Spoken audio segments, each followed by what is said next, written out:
Hello বন্ধুরা, আশা করি তোমরা সকলে ভালো আছো এবং খুব ভালোভাবে অঙ্ক করছো। তো চলো আজকে আমরা কয়েকটি অবকল সমীকরণের মাত্রা বা ডিগ্রি নির্ণয় করব। ঠিক আছে? তো আমি নিশ্চিত যে তোমরা অবকল সমীকরণের মাত্রা বা ডিগ্রি কাকে বলে সেটা জানো, তবুও আমরা একবার সেটা রিকল করে নেব বা মনে করে নেব। ঠিক আছে? তো চলো, অবকল সমীকরণের মাত্রা বা degree of A differential equation. কোনো অবকল সমীকরণের অন্তর্কলজগুলি করণীমুক্ত থাকলে ওই সমীকরণের সর্বোচ্চ ক্রমের অন্তর্কলজের ঘাত বা পাওয়ারকে তার মাত্রা বা ডিগ্রি বলা হয়। এক্ষেত্রে সবথেকে ইম্পর্টেন্ট হচ্ছে অবকল সমীকরণটি করণীমুক্ত হতে হবে, আর কি হচ্ছে সর্বোচ্চ ক্রমের অন্তর্কলজ তার ঘাতকেই আমরা তার মাত্রা বা ডিগ্রি বলবো। কখন? যদি অবকল সমীকরণটি করণীমুক্ত হয়। দেখো, একটি ছক করেছি আমি, ছকের মাধ্যমে বোঝানোর চেষ্টা করছি। দেখো, মাত্রা বা ডিগ্রি কি হচ্ছে? সর্বোচ্চ ক্রমের অন্তর্কলজ তার ঘাত বা পাওয়ার, সেটাকেই আমরা অবকল সমীকরণটির মাত্রা বা ডিগ্রি বলছি। কখন? যদি অবকল সমীকরণটা করণীমুক্ত থাকে। ঠিক আছে? এক্ষেত্রে আমাদের মনে রাখতে হবে, কোনো একটা অবকল সমীকরণের মাত্রা বা ডিগ্রি সবসময় যে আমরা নির্ণয় করতে পারবো সেটা নাও হতে পারে। কখন কখন এটা নাও হতে পারে? দেখো, যদি কোনো অবকল সমীকরণের মধ্যে এইরকম পদগুলো থাকে, e/dydx, sin dydx, e/dydx, sin inverse dydx, sin dydx, log dydx, এই পদগুলি যদি থাকে, যদি এই পদগুলি থাকে তো আমাদের প্রথমে চেষ্টা করতে হবে এগুলোকে রিমুভ করতে। রিমুভ যদি করা যায় তাহলে অবকল সমীকরণটির মাত্রা বা ডিগ্রিটা নির্ণয় করতে পারবো। আর যদি রিমুভ না করা যায় তাহলে আমরা সেই অবকল সমীকরণটির মাত্রা বা ডিগ্রি নির্ণয় করতে পারবো না। ঠিক আছে? তো চলো আমাদের প্রবলেম বা অঙ্কগুলোতে আসা যাক। দেখো, 1 নম্বরে যে প্রবলেমটি রয়েছে সেটি হচ্ছে dydx তার হোল স্কোয়ার -2dydx = 3x এই অবকল সমীকরণের মাত্রা। অপশান এ আছে 1, অপশান বি আছে 2, অপশান সি আছে 3, অপশান ডি আছে 4। তো দেখি কি কি অবকল আছে এই সমীকরণটিতে। এই অবকল সমীকরণটিতে dydx এখানে আছে, আর এইখানে একটি টার্ম আছে dydx। ঠিক আছে? আর কোথাও নেই অবকল। এগুলি দেখেই এদের ঘাত কি কি আছে। এদের ঘাত হচ্ছে dydx এর ঘাত হচ্ছে এখানে 2, আর এখানে dydx এর ঘাত এটা 1 আছে, আমাদের 1 ধরে নিতে হবে। এইখানে ঘাত হচ্ছে 1। ঠিক আছে? এখানে ঘাত হচ্ছে 1। তাহলে এই যে অবকলগুলি রয়েছে তার ঘাতগুলোর মধ্যে সবথেকে বেশি হচ্ছে 2, dydx এর ঘাত হচ্ছে সবথেকে বেশি 2। তাহলে এই অবকল সমীকরণের আমরা মাত্রা বা ডিগ্রি যেটা পাচ্ছি সেটা হচ্ছে কত? মাত্রা বা ডিগ্রিটা পাচ্ছি আমরা 2। অপশান বি সঠিক উত্তর। ঠিক আছে? এরপর চলে আসি 2 নম্বর প্রবলেমটিতে। d2y dx2 + y এই অবকল সমীকরণের মাত্রা। দেখো, এই অবকল সমীকরণটি একটি মাত্র অবকল রয়েছে, সেই অবকলটি হচ্ছে d2y dx2। এটি সর্বোচ্চ ক্রমের অবকল সমীকরণ। এখানে এর ঘাত কত বা মাত্রা কত আছে? এর ঘাত বা মাত্রা আছে কত আছে? এর ঘাত বা মাত্রা আছে 1। ঠিক আছে? তাহলে এই অবকল সমীকরণের মাত্রা কত হয়ে যাবে? 1। তাহলে আমাদের সঠিক উত্তর হয়ে যাবে সি। ঠিক আছে? 3 নম্বর প্রবলেমটি হচ্ছে d3y dx3 + y = q√1 + dy dx এই অবকল সমীকরণের মাত্রা। এক্ষেত্রে দেখো, এই অবকল সমীকরণটিতে আমাদের করণই রয়েছে q√1 + dy dx। প্রথম কাজ হচ্ছে আমাদের এই করণটাকে সরাতে হবে বা রিমুভ করতে হবে। তো চলো কি করে আমরা এই করণটা রিমুভ করি। দেখো, এই করণটাকে রিমুভ করার জন্য আমাদের কি করতে হবে? এই অবকল সমীকরণটি আমি একটু সাজিয়ে লিখি। d3y dx3 + y = 1 + dy dx, তার 1/3 করে দিলাম। ঠিক আছে? উভয় পক্ষে ঘন নিয়ে নিলাম বা কিউব নিয়ে নিলাম। তাহলে আমরা পাচ্ছি d3y dx3 + y তার হোল কিউব সমান 1 + dy dx। এই 1/3টা আমাদের উঠে যাচ্ছে। এরপর দেখো, d3y dx3 + y তার হোল কিউব, এটাকে a + b তার হোল কিউব ফর্মে যদি ভাঙা হয় তাহলে আমরা পাচ্ছি d3y dx3 তার whole cube plus 3d3y dx3 তার whole square y plus 3d3y dx3 y square plus y cube সমান 1 + dy dx। তো দেখো এই অবকল সমীকরণটি আমাদের সিম্পল ফর্মে চলে এসেছে। এখান থেকে কী কী অবকল রয়েছে, এদিকে দেখো বাঁদিকের সমানের বাঁদিকে যেটা আছে সেখানে সব জায়গাতে d3/dx3 রয়েছে, d3/dx3, d3/dx3, আর ডান দিকটাতে আমরা পাচ্ছি dy/dx।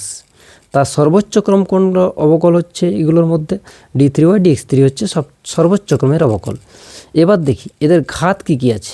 d3/dx3 এখানে ঘাত আছে 3, d3/dx3 এখানে আছে 2, d3/dx3 এখানে কত আছে 1 আছে। তাহলে সর্বোচ্চ এই ঘাতগুলোর মধ্যে সবথেকে বেশি কোনটা হচ্ছে 3। তাহলে এই অবকল সমীকরণটির মাত্রা কত হবে, 3 হবে। ঠিক আছে, বোঝা গেছে। তাহলে এই অবকল সমীকরণটির মাত্রা পাচ্ছি আমরা 3। তো আমাদের সঠিক উত্তর কত আসছে এখানে, 3 নম্বরের সঠিক উত্তর আমাদের আসছে D8, 3 হবে। ঠিক আছে, এরপর 4 নম্বর অবকল সমীকরণটি যে প্রবলেমটি আছে সেটি আমরা দেখি। d2y/dx2 plus x dy/dx plus 2√y সমান সাইন এক্স। ঠিক আছে, এই অবকল সমীকরণের মাত্রা দেখো এটা সিম্পল ফর্মে রয়েছে। এখানে কি কি অবকল আছে, d2y/dx2 একটি অবকল, আর এখানে dy/dx। এদের মধ্যে সর্বোচ্চ ক্রমের অবকল কোনটি, d2y/dx2। এর ঘাত কত, এর ঘাত আমরা কত পাচ্ছি, এর ঘাত হচ্ছে 1। তাহলে এই অবকল সমীকরণের মাত্রা কত হয়ে যাবে, মাত্রা হয়ে যাবে 1। তাহলে আমাদের সঠিক উত্তর কত হচ্ছে, এতে আছে 2, বিতে আছে 3, সিতে আছে 1, আর ডিতে আছে 0। তাহলে আমাদের কত হবে, সি এর অপশানটা সঠিক উত্তর হবে। ঠিক আছে, তো চলো আর আমরা দুটি জটিল প্রশ্ন করি মাত্রা নির্ণয়ের ক্ষেত্রে।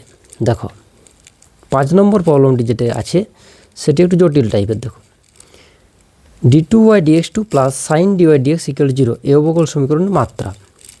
দেখো এক্ষেত্রে আমরা একটি পদ পাচ্ছি সাইন dy/dx। এই সাইন dy/dxকে আমাদের রিমুভ করতে হবে, তাছাড়া আমরা এর সমীকরণের মাত্রা নির্ণয় করতে পারবো না। ঠিক আছে, আমি সংজ্ঞাতেই বলেছিলাম, আমরা যখন অবকল সমীকরণের সংজ্ঞা দিচ্ছিলাম তখন আমরা একটা অপশান বলেছিলাম বা একটা জায়গাতে নোট বলেছিলাম যে কোনো অবকল সমীকরণে যদি এই পদগুলো থাকে e/dy/dx, sign inverse dy/dx, sign dy/dx, log dy/dx, তখন আমরা কি করব, এই অবকল সমীকরণের মাত্রাটা সহজেই নির্ণয় করতে পারবো না। আমরা চেষ্টা করব এই পদগুলোকে রিমুভ করার। ঠিক আছে, তো চলো আমরা রিমুভ করার চেষ্টা করি। ঠিক আছে, রিমুভ করার চেষ্টা করি।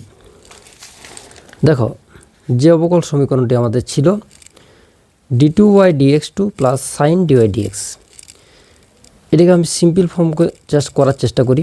d2y/dx2 সমান মাইনাস সাইন dy/dx। এরপর দেখো মাইনাসটা বোথ সাইডে গুণ করে দিলে আমরা পাচ্ছি সাইন dy/dx সমান minus d2y/dx2। Sign inverse both সাইডে নিয়ে নিলে আমরা পাচ্ছি সাইন ইনভার্স সাইন dy/dx সমান সাইন ইনভার্স মাইনাস d2y/dx2। তাহলে এই সাইন ইনভার্স সাইন dy/dx করার জন্য আমাদের সাইনটা উঠে যাচ্ছে, তাহলে আমরা dy/dx সমান পাচ্ছি সাইন ইনভার্স মাইনাস d2y/dx2। ঠিক আছে, তো দেখো এই ক্ষেত্রেও আমরা চেষ্টা করলাম, তবুও কি হচ্ছে, সাইন ইনভার্স মাইনাস d2y/dx2টা থেকেই যাচ্ছে, সাইন ইনভার্সটা আমাদের থেকেই যাচ্ছে। তাহলে এক্ষেত্রে আমরা এই অবকল সমীকরণটির মাত্রা আমরা নির্ণয় করতে পারবো না। তাহলে কি হবে, এই অবকল সমীকরণের মাত্রা হবে অসংজ্ঞাত বা সংজ্ঞাত নয়। এই অবকল সমীকরণের মাত্রাটা হয়ে যাচ্ছে আমাদের সংজ্ঞাত নয়। তাহলে আমরা বা অনির্ণয় বলতে পারি। তাহলে আমাদের এক্ষেত্রে 5 নম্বর অবকল সমীকরণের মাত্রা নির্ণয়ের ক্ষেত্রে আমাদের সঠিক উত্তরটি হবে ডি, সংজ্ঞাত নয় বা অনির্ণয়। ঠিক আছে, এরপর 6 নম্বর একটি প্রবলেম আছে। দেখো সাইন ইনভার্স dy/dx = x এই অবকল সমীকরণের মাত্রা। দেখো এই যে সাইন ইনভার্স dy/dx আছে, এক্ষেত্রে আমরা একটা পদ পাচ্ছি সাইন ইনভার্স dy/dx। এই পদটা আমাদের রিমুভ করতে হবে। তো চলো রিমুভ করার চেষ্টা করি। দেখো সাইন ইনভার্স আমাদের অবকল সমীকরণটা যেটা ছিল সেটা হচ্ছে অবকল সমীকরণটা সাইন ইনভার্স dy/dx = x। এরপরে দেখো বোথ সাইডে যদি সাইন নিয়ে নেওয়া হয় তাহলে কী হয়ে যাবে, সাইন ইনভার্স dy/dx।